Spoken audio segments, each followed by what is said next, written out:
akhirnya dia jadi istri aku. Nah, itu kenalnya juga nggak lama gitu, tapi kita langsung nikah waktu itu. Jadi disitulah awal aku berkeluarga dan awal aku sakit, dapat laporan dari belakang di mana istriku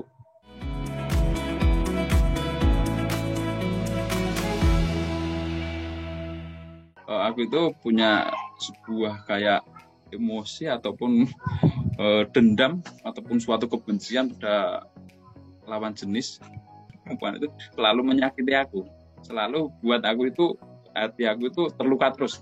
Disitulah aku sama perempuan itu kayak gitu.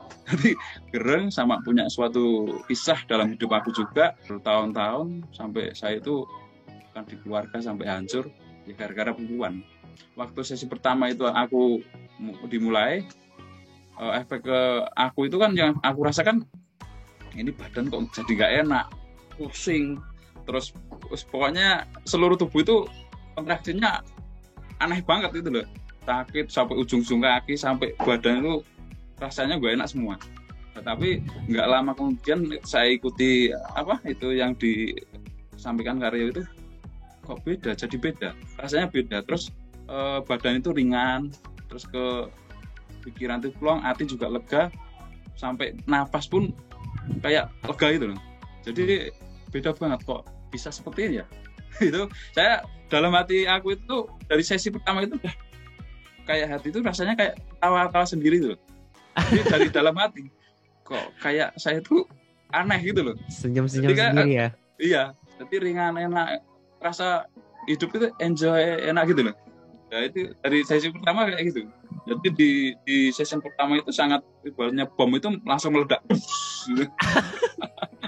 Tenang Pak Lukman, Anda bukan orang yang pertama senyum-senyum sendiri kok. Banyak banget semua yang senyum-senyum sendiri menjalani hidup sekarang. Pak Lukman ini berarti kalau boleh tahu kisah masalahnya berarti apakah sering banget disakiti sama perempuan, mungkin dengan mantan-mantan yang lalu, sebagaimana atau bagaimana ya? Nah, kalau masih sekolah kan biasalah kita punya, kalau orang bilang cinta monyet. Iya, cinta monyet. Di tahun di aku sekolah itu dia bikin aku kecewa banget. Sampai aku itu dulu mau kayak nabrakin diri ke mobil atau bus di jalan raya. Seperti itu. Ya stres, pikirannya sudah stres. Awalnya dari situ. Ya, terus mengalami suatu perubahan, saya selesai sekolah, saya kerja. Waktu itu aku kenal dengan orang yang masih maksudnya masih duduk di SMA sih. Saya juga masih di situ, masih usia 21 tahunan. Dengan SMA kan mungkin ya nggak beda jauh.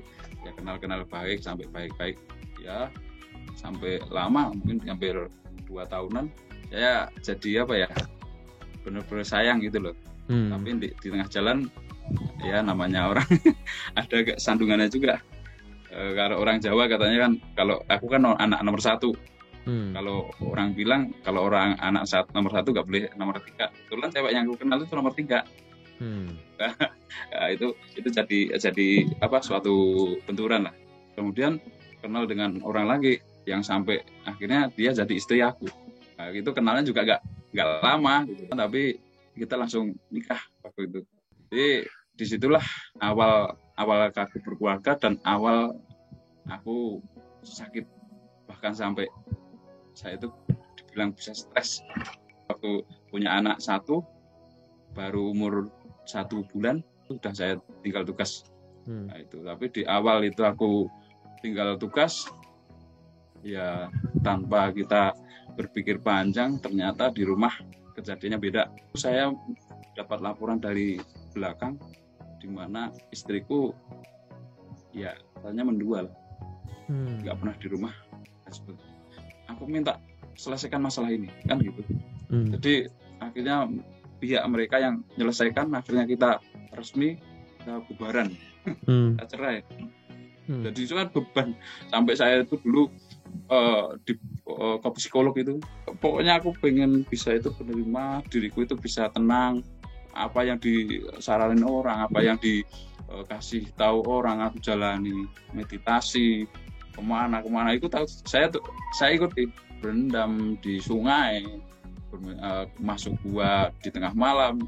Ternyata hanya dengan doa TRI tadi kok bisa gitu loh, kok bisa kayak gini.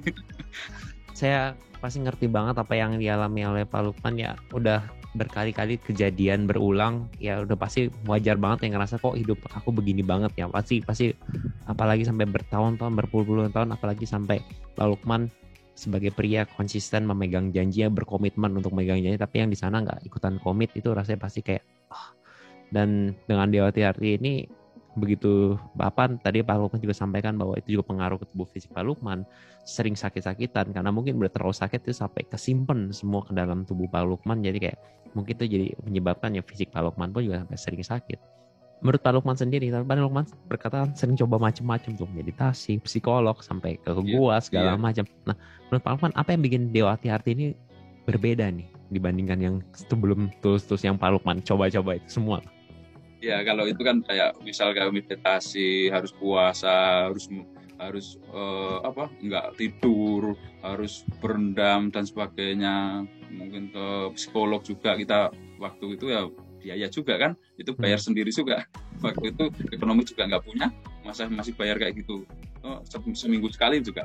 Nah itu kalau di TRT ini dengan kata-kata yang disampaikan Kak Rio itu hanya tarik nafas kan. Itu diulang-ulang diikuti. Kok bisa? Ternyata bisa lepas dengan mudahnya itu loh. Beda dengan yang aku alami. Itu harus gini, mungkin harus keluar kota kemana dan sebagainya, ngeluarkan pulus yang banyak. Dibilangi orang-orang kayak gini, kamu harus dibayar gini, ikuti. Dari TRT ini hanya tarik nafas, tahan, buang, plus berapa kali aja udah terasa enak. Di sini unik sekali, tapi nyata gitu. Aku coba ingat-ingat masa lalu itu, malah tersenyum aku. Masa ini sudah hilang permanen. Jadi apakah Pak Lukman sekarang udah kembali bergairah nih melihat lawan jenis? Melihat kayak oke, sudah siap, udah kayak maksudnya kayak menerima untuk membuka hubungan yang baru. Apakah sudah hilang atau belum nih? Atau masih mengganggu? Sudah. Nah, orang sekeliling itu merasakan perubahan Pak Lukman nggak sih setelah ini lepas? Kalau dulu kan wajahnya gini. Oh gitu. Sekarang udah tadi saya kira senyum-senyum dulu, suaranya orang dari tadi itu senyum-senyum terus. Ya itu mungkin juga dari hati kan, dari hati udah enak. Jadi ke aura juga beda kan. Untuk kehidupan aku juga anakku juga beda. Saya udah mulai terbuka juga, sudah mulai merubah juga. Efeknya juga kayak contoh misal manggil. Ya kayak manja-manja sekarang. Oh dulu nggak berani ya anak manja-manja sama Pak Lukman, berarti nggak berani ya? Nggak berani karena takut marah.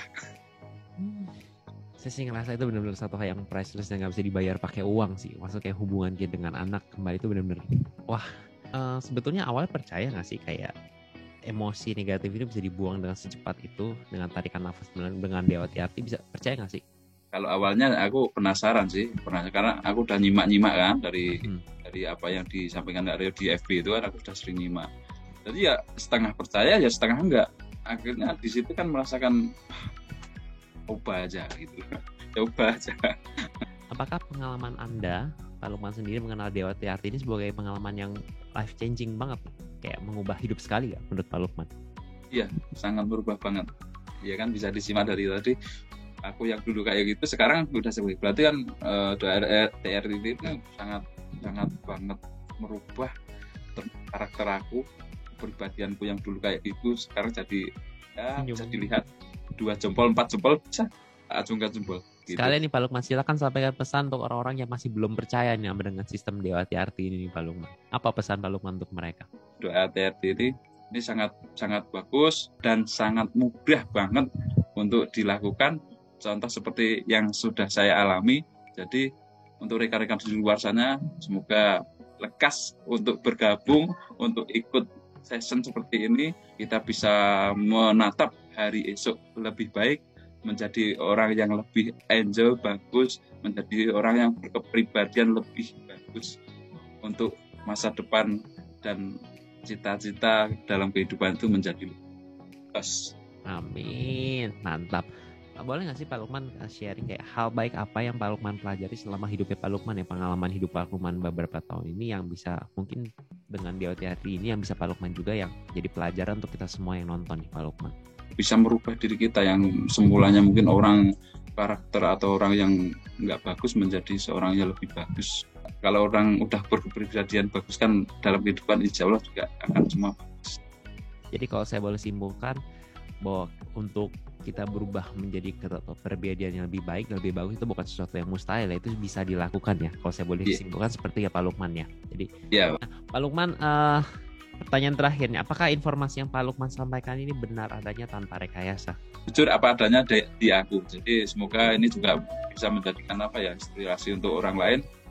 Kalau emang ada yang mempunyai kisah yang sama dengan saya, kan itu juga bisa untuk betul. Juga gitu.